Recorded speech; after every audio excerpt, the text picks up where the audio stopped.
dear viewers of Oromia Broadcasting Network. This is our Anadhufu show.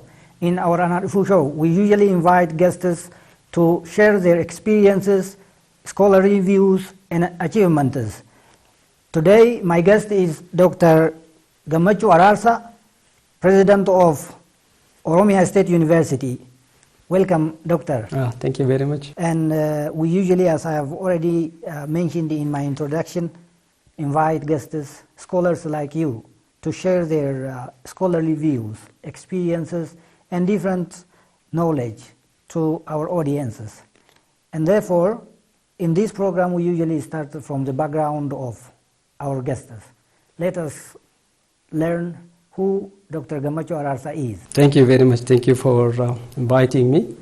I'm Gemechu Ararsa, and currently I'm serving as President of Oromia State University. And my profession is basically public administration, assistant professor of public administration. And actually I earned my first degree and my master's degree from Addis Ababa University, the previous Faculty of Business and Economics, and currently College of Business and Economics. Actually, both my first and second degree are in public administration.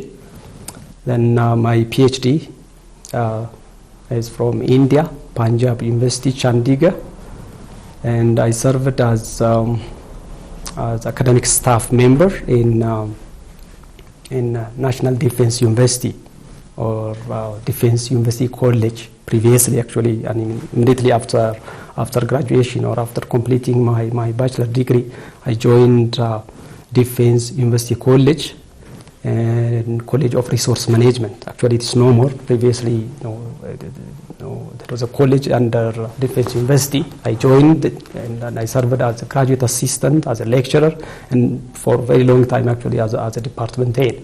And for nearly 6.5 years, I served there, and then I shifted to Addis Ababa University as a staff member again in 2002 academic year. And meanwhile, I left for PhD. I joined the university again and served till November 2011, and actually as a lecturer, and later on as an assistant professor in the Department of Public Administration and Development Management and College of Business and Economics. So that's been just 1 year that I joined Oromia State University, and actually appointed to serve as the president in Oromia State University. Is what my background looks like briefly. Have you served in similar position before? Not really, not in similar position. Actually, I served as the chairperson of department head, and I took part in several institutional transformation team. Actually, as a chair and as a member as well. I served as coordinator of postgraduate program, master's and PhD program at Addis Ababa University. So, and actually I took some managerial posts, but not as high up this one. This is my first time, actually. So how do you compare your leadership and previous career? Leadership actually is both a practice and science. And the interesting part is that my discipline is related to administration, leadership. Like as I said, I specialized in generally it's public administration, but particularly specialized in human resource management, particularly at PhD level. So I'm quite familiar with the science, the theories, and the principles of leadership and administration. And when it comes to practice, because it's an art too, I just practiced leadership at different capacity, of course, as I said, as a department head, as the coordinator of a program. I even took part in some local NGOs as a member of board of directors, and on part-time basis also, and other institutions as well. I do have some little experience, and that's supplemented by the theory and the principles that I know. That now I'm practicing leadership relatively at higher level. it's not bad as such, actually. I am enjoying it, I mean, regardless of the challenges. Many scholars in Ethiopia are rarely participate in political aspects, but you have been offering the training of the political ideologies recently in Adama town. Yeah, right. I know. Since I joined this university, actually I was appointed. It's an appointment. It's not like other universities where presidentialship is based on competition. Here it's an appointment because it's considered as one of the 56 bureaus of Oromia. As you know, it's an academic institution on one hand, and it's a government bureaucracy as well. So it's an appointment. So I'm partially a politician, even though I was previously an academician and a trainer at different capacity. Now I joined partially. I joined politics. That's one. Second, and you can't escape politics too. Wherever you are, whether you are in academics or in business, wherever you are, you can't escape. I mean, politics affects your life. So it's a must to be part of politics, and if possible, it's a must to share whatever you have. That's why actually I took the training earlier. I mean, other senior political leaders and professionals gave us training previously.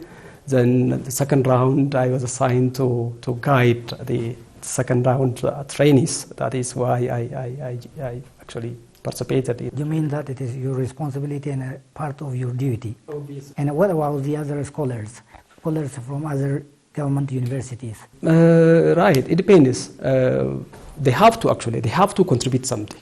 And everybody is not expected to be a politician, obviously. I mean, but the professionals they do have moral responsibility. I feel that they do have moral responsibility to contribute what they have to their society. I mean, some could be economists, they have something to share. Some could be engineers, they have something to share.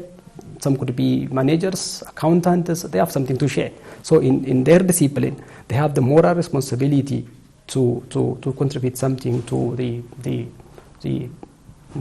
nation development or this nation building which is underway, obviously, I believe. But it's not compulsory for everybody to be a politician or to join a political party. But wherever you are, it's possible to share your insights, your experience that you have for the betterment of your nation. And the other thing that I want to raise here is the merger of EPRDF into Prosperity Party. The government claimed that the EPRDF program is not effectively designed to respond or demand the public questions, and that's why it is merged to the Prosperity Party. Yeah, right. This the merger of EPRDF members and the establishment of the new political party, Prosperity Party, is the outcome of the overall reform which is underway in the country, actually. As you know, government is undertaking a comprehensive reform in all aspects. There's now security sector reform, justice sector reform, even there is a reform in national army. There is a comprehensive reform in our economy, particularly to improve the structure of our macro economy, structural changes in our microeconomy. I mean, to amend or to modify the defects that we had before. So, and one of those reforms is the political reform, and the merger of these parties. I mean, the previous EPRDF parties and the alliance, they call, I think, alliance supporters, the Agar parties, affiliated parties, and the alliance is actually part of the political reform. And I think that's very important, because whenever you carry out a reform, it has to be comprehensive, as I said. I mean, you can't fix economic problem without fixing political problem, or you can't reform politics without reforming the economic sector. So it has to be comprehensive in the sense all. I mean, the economic reform, justice sector reform, security reform, national defense, as well as the politics. And the politics is very important, actually, because all these are outcomes of politics. I mean, they are all political decisions. So unless you restructure and reconfigure the existing political system, I mean, the attempt to reform the other sectors, either economy or the social development, may not yield fruits. So I think it is part of the reform, and it is also important. It's important because we are in a process of change, one, and there are new demands and pressure from the side of the public and the existing political system. I mean, the existing platform, the previous EPRDF system, is not able to respond to the demands, raised by the people, particularly by the youth. So it's important to restructure. If you see the nature of the EPRDF party, I mean, which actually ruled over the nation over the last 9 years. One is a front. I mean, it's a front which probably lasted for such long time in the history of the world. It's a front established just for some temporary reason. Then once it met the objective, it will be abolished and restructured, obviously. But here it ruled the nation for nearly 2-3 decades, obviously. That's one of the defects. Second, the doctrine that EPRDF was guided by, actually, the so-called revolutionary democracy. Look, there is no concept called revolutionary democracy in any literature in the first place. There's no literature you can browse. There is no concept. There is no political doctrine called revolutionary democracy. There is no such a practice anywhere in the world. If any, it's a very much primitive and, I mean, a sort of socialist thinking. Even there is no logical ground to have a dogma, a rigid dogma, or a rigid doctrine like I follow this line. I mean, they call it politica mesmer, or they call it Torah siyasa. Why is it important to have a line in politics, particularly in a dynamic world where everything is changing rapidly? There's no reason to have rigid dogma. That's actually wrong. Second, the coalition itself, the EPRDF, the coalition itself was not representative and inclusive, and it was not internally democratic. That's the reason why it was important to dismantle the existing political structure. Look, we have like 9 regions in this nation, 9 regions and 2 city administrations. I mean, the members of the ruling party are the permanent members are 4 rather. TPLF, the Oromo Democratic Party, the Amara Democratic Party, and the South Ethiopian People Democratic Movement. Where are the remaining 5 regions? Are they not part of this nation? Who represented them there in the coalition? That means they don't have voice. They don't have voice in the ruling party. But they are member of the country.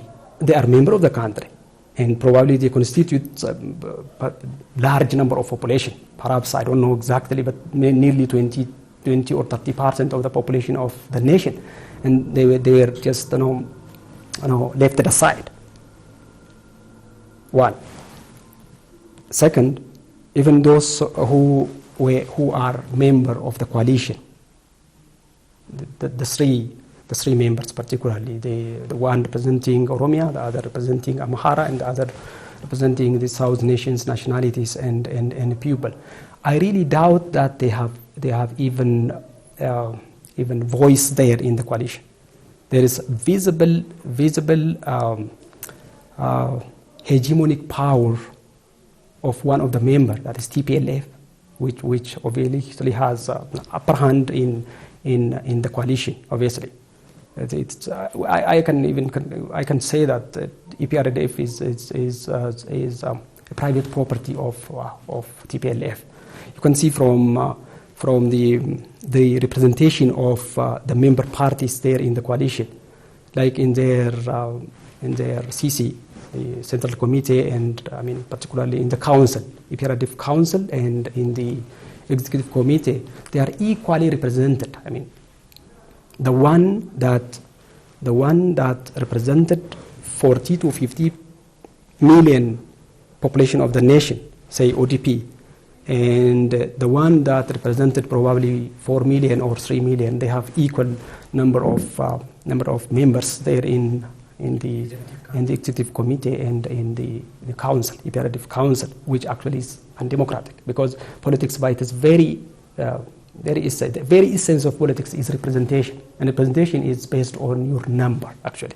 And that is actually not only the essence of politics, that is the essence of democracy too, because democracy is majority rule, minority right. If there was no ODP, or Oromo Democratic Organization, is it possible to reach where Oromo politics is reached today?